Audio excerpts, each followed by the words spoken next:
Hello and welcome to The Man You're Made to Be, the podcast.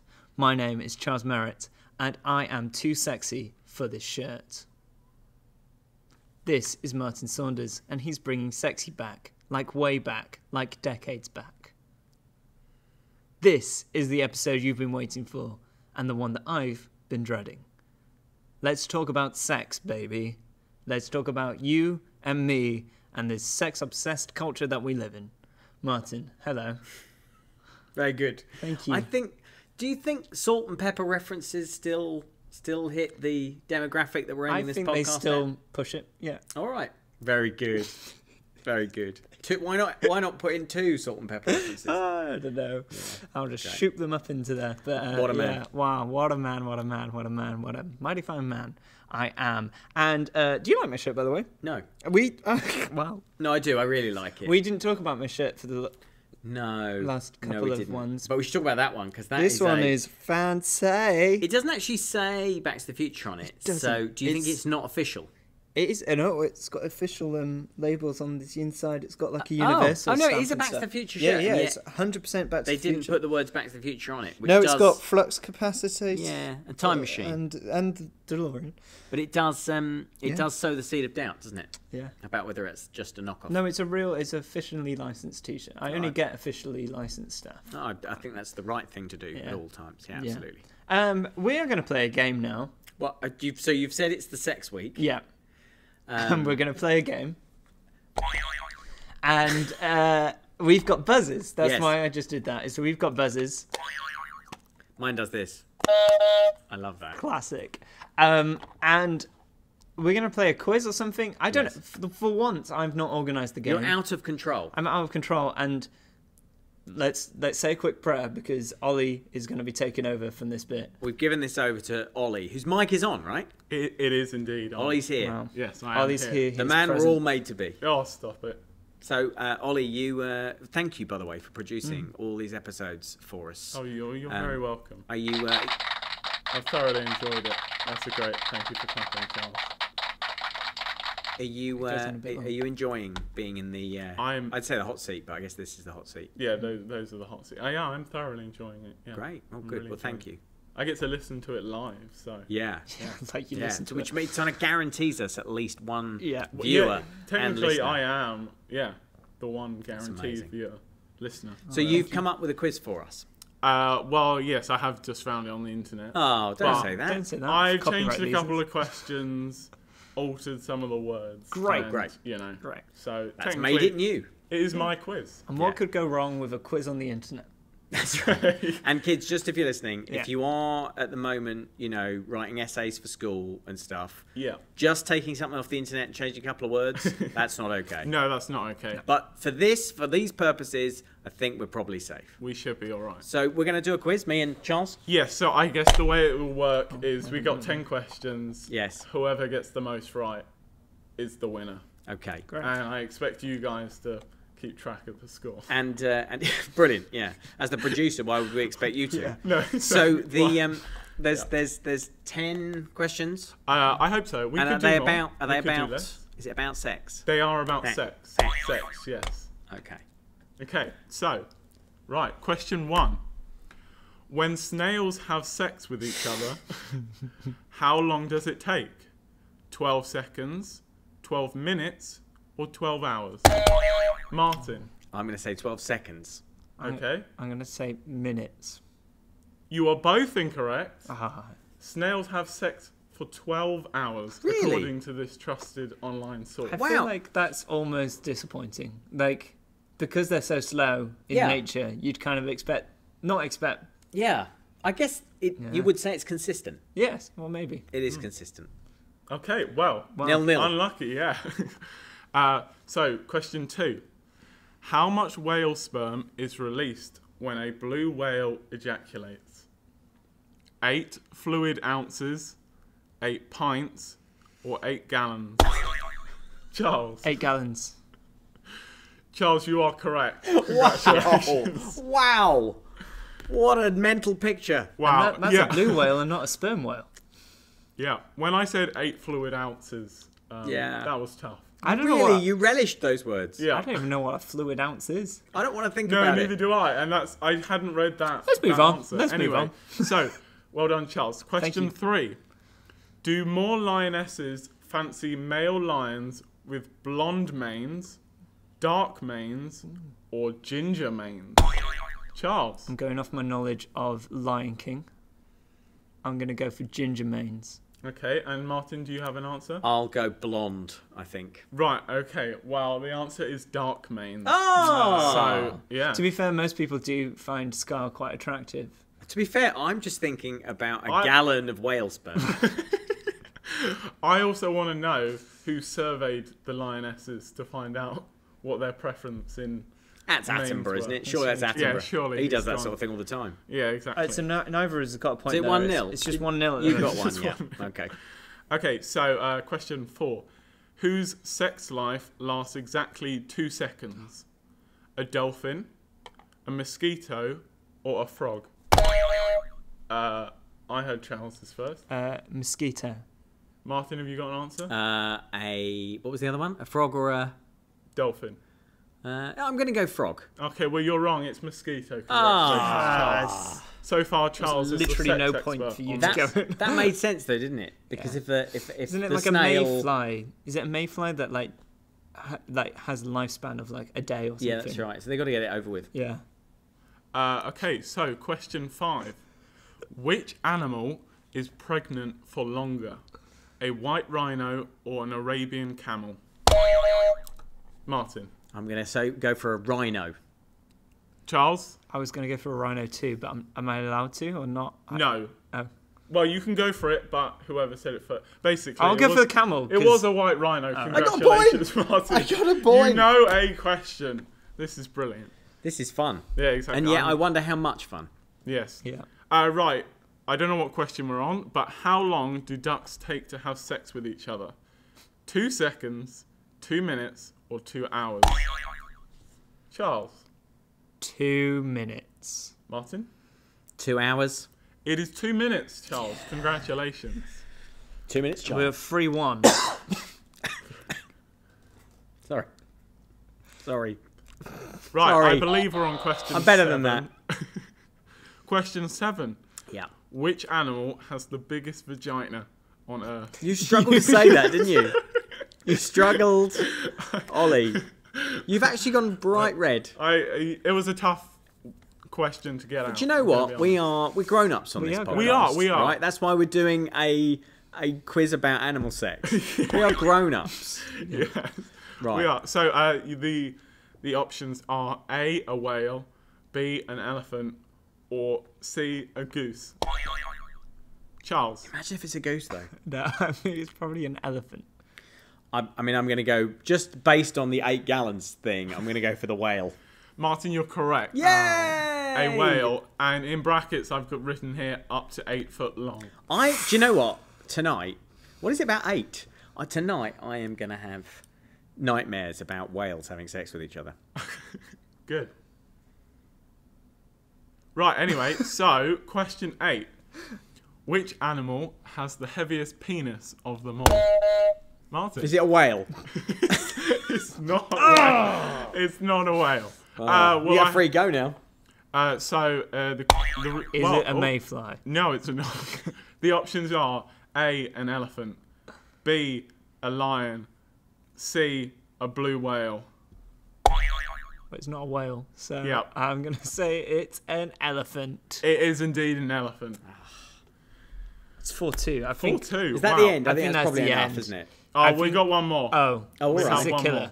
No. How frequently can a male kangaroo have sex? 25 times a day, 5 times a day, or once a week? Martin. I mean, it's ridiculous, but just because snails were slow and mosquitoes were quick and whales, there was so much of it everywhere. and then, so we've got kangaroos. They're very bouncy, aren't they? So I'm going to go 25. Wow. Okay, Charles, for you. 5. Charles, you're correct. Charles is the animal sex expert of the podcast. It's not a badge I wear proudly, I'm not going to lie. Wow. You have been reading some weird encyclopedias. 5-2, that was. Yeah. Well, I won't be needing this anymore. I'm going to take yours away as well, because Yeah. otherwise you'll keep pressing buttons. Can I have the sound machine? Or No, you've got to get rid of okay, that I'll now. put that away. Because this is not a time No. for smirking and sniggering. No. Okay? And comedy noises. We're doing a serious podcast. Yes. And there's a good chance, I mean, you may not still be with us, frankly, after that, but there's a good chance that as you're working your way through the Man You Made to Be book or the Man You Made to Be podcast, you have, in fact, decided to start here with us talking about sex. Because, you know, sex sells, or, you know, even with free things, sex gives away. I don't know. Interrupt me.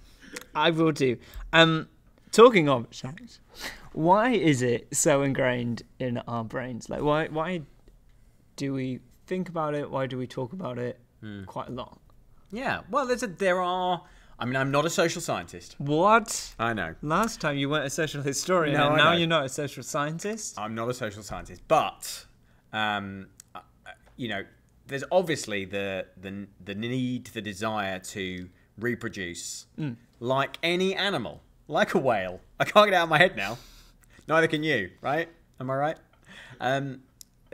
There's the natural desire to reproduce. So obviously, like when we see somebody that we find attractive, there's a natural animal instinct to want to reproduce. So that's one of the reasons.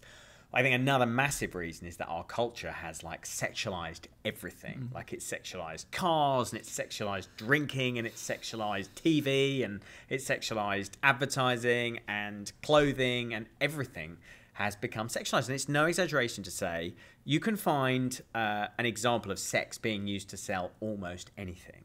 And so because we've got kind of sex around us all the time in our advertising, in our media, in our movies, in our music videos, all the culture that we consume, of course we have sex on the brain, because it's like all the time we're being given kind of that prompt to look at it. We'll probably talk about this in another episode, but also the prevalence and availability of pornography is so great now, and so much greater than it has been at any other time. I think it probably in human history, almost certainly, that the ability to kind of look at images and you know, just the sheer accessibility of all that kind of all gets it onto our brain so much more. So of course we are absolutely we're like a whale swimming in it the whole time. And so that's why. That's one reason why. No? It's in your head now, isn't it? Yeah. Okay, so we have done this ourselves. Yeah. Just today. Yeah. And I just want to clarify what we're talking about. Yes. We have been joking around about sex. Yes. Like, we have been giggling. Yes. I'm like a little, I don't know, 11-year-old boy giggling about sex. Yeah. Why do we find it, not a social scientist, Oh, well, I'm not. but why is it so awkward to talk about sex without joking around, without like laughing about it? Do you know what I mean? Like, Yeah. whenever sex is mentioned, it's like sex.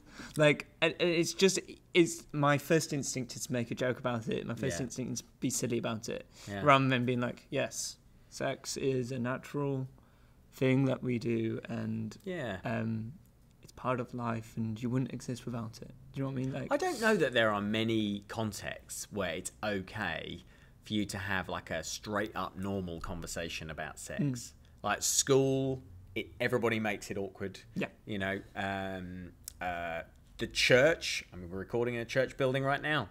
Church is terrible at talking about sex, apart from just to like list the things you're not allowed to do. I mean, they don't actually make an actual list. That would be weird. But there's an implied list of like church being against things and being against sex. And we probably feel a bit uncomfortable at home talking about it, because most families don't feel like, parents don't feel very comfortable talking about it with their children. And it's hard to know like where it, you know, cause and effect, what chicken and egg, that's what I'm going for. Like which thing makes the other thing happen. And so in all the contexts of our life, we find it quite difficult to talk about sex. And that's even true on media as well. Like in media, like sex, they're just constantly you make jokes about sex. Like whatever your favourite sitcom is, I guarantee if it's from the last 25 years, then there are lots and lots of jokes about the awkwardness and complexities of sex. So it doesn't feel like there's like a place where we can just have open, honest, normal conversations, healthy conversations about healthy sex. And so I think that's part of the reason why. Why do you think it's so awkward to talk about sex? Why do you think we laugh about it? Why do you laugh about it? I suppose because I think you're right. There's part of it is a conditioning to laugh about it, sitcoms, and I suppose it's awkward as well. I mean, I'm quite socially awkward anyway, so I worry about saying the wrong things. And I find, and this is a fun fact about me, I just hate the human body anyway. Do you? Yeah, I just don't like it. I cope with it because I have to. Because you have one. Because I have one. But I don't like the human... I'm not a fan of biology. Really? It freaks me out. Like, just to think that there's stuff going on underneath my skin. Do you know what I mean? Weird. So I find that really hard to cope with. So, like, sex is like an extra level because it's not even the stuff that we show. It's the stuff that we keep hidden and, you know, like the first instinct that Adam and Eve in the Garden of Eden do is they cover up with leaves. They don't say that, but I imagine that's what they did. That's what all the pictures have. And they just stay there. The sticky leaves. Sticky leaves. Like those sticky weeds that you get, which you stick on people's clothes. You're off topic. What I'm talking. I am. I'm trying to be off topic. I think this is what I'm trying to say, is I just find it very awkward to talk about. I don't have an opinion on it necessarily. Like, I'll hold in my hands. I'm a virgin. Like, I've never experienced it. So, like, I don't know what it is, and it's this foreign concept to me in a weird way that I've never had it, so I don't know what it is. I don't know what it actually feels like or experiences is like. So to make a joke about it is a lot easier. And I suppose because of the stuff that I've taken into like sitcoms, the only conversations I can have around it are based on conversations from TV shows or podcasts or whatever it is about it, rather than from my own personal experience. And you always know, as somebody who makes a lot of jokes, we both make a lot of jokes. Many of them fall flat. People around us don't know that that's what we've attempted. But as people who make jokes, like you're always listening to somebody, and the amount of times that like a funny quip comes into your head that is probably sexualized in some way. Like we are conditioned to have all of our comedy, like our comedic instincts, are all geared around sex. Isn't that weird? It is. Isn't that weird? I don't know if I've did I talk about what happened on I'm an old man, so I'm going to have to check whether I've already told this story. Is this the uni story? Yeah, have I told that did. one? Yeah. So, you know, I went off to university and felt the need to like do the male bravado thing and lie about my sexual past as well. Like I was a virgin until I got married, and I was like 23 when I got married. So when I went off to university, I like felt the need to tell people that I'd had 5 sexual partners, and I had to make up names really quickly and then remember the names. It went. I mean, I can't believe I got away with it for 6 weeks. Yeah. But you know, I didn't feel that it was an acceptable thing for me to go to university, meet my friends, and just say, do you know what? I've made a different choice. I'm actually a virgin. So yeah, what a strange culture we have, that. Intimacy with one person, the idea of like having intimacy with one person is actually seen to be almost so awkward that you can't just suggest that's the lifestyle that you've chosen. Yeah, weird. Wow. You kind of touched upon it in terms of the fact that we're recording in a church, and church is one of the places that teaches sex really badly, and it doesn't have a good reputation when it comes to sex for so many different reasons. What does God think about sex? Like, what does he actually think? There's a lot of bad teaching out there. There's a lot of things that people have made up that is damaging and is hurtful to hear, and hurtful for those who might have already had sex. And are coming to this faith new and in a different way. Or even who just have been Christians and have had a sexual relationship. What does God actually think about sex? So I can't speak for him, but I can give you some thoughts about what I think the Bible suggests God thinks about sex. So the first thing to say is there's been a whole lot of unhealthy teaching around sex that you won't find in the Bible. There's this, so I remember there used to be this idea going around that if you had sex with someone, you created a soul tie with them. That actually by having sex, you'd created this kind of spiritual link with them in another realm, which could not be broken, presumably without some sort of exorcism.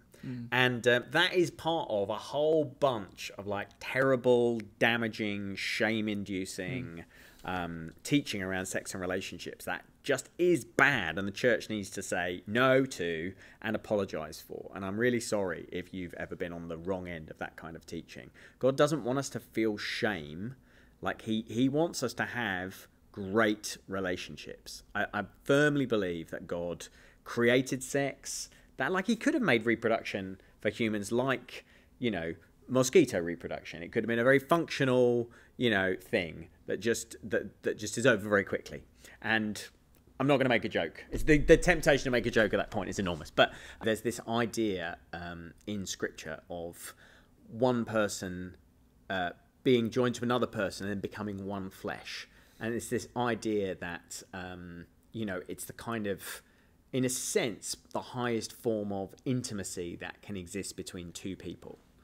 And so that's not something that you mess around with. That's not something you play with. Like that's a really serious thing. And surely it's only intended for the most special of relationships, i.e. the one relationship that's going to last, hopefully, the whole of your lifetime. And so that's why, for me, sex before marriage didn't feel like a good choice.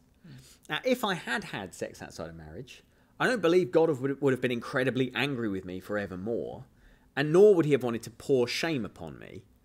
But there is still an aspiration, I think, to try to keep sex as special as possible. And the most special is to just have that relationship with one person.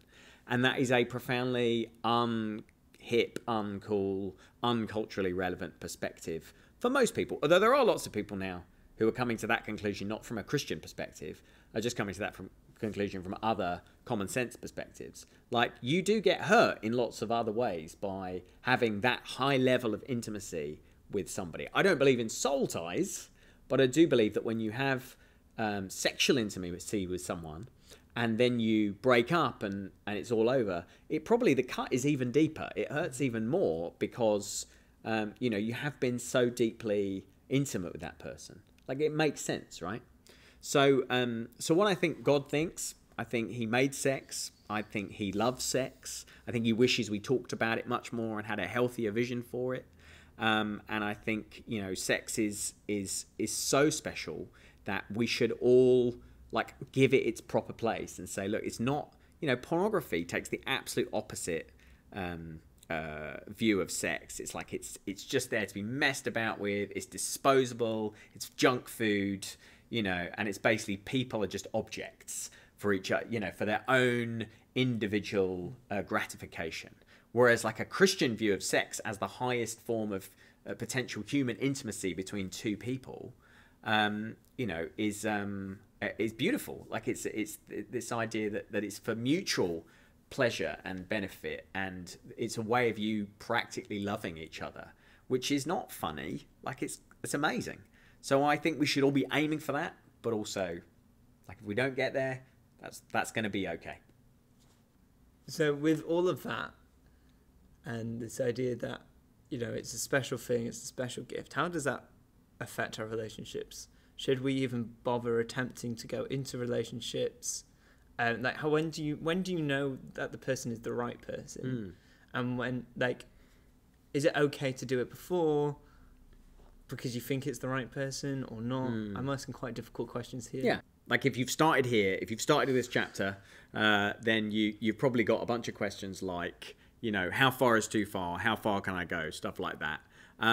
But I will always say those are the wrong questions. Like, if you are, the reason to go into a relationship with another person is because you care about them. You are feeling the first flushes of what we might call romantic love towards them. You want to be with them. You want to spend time with them.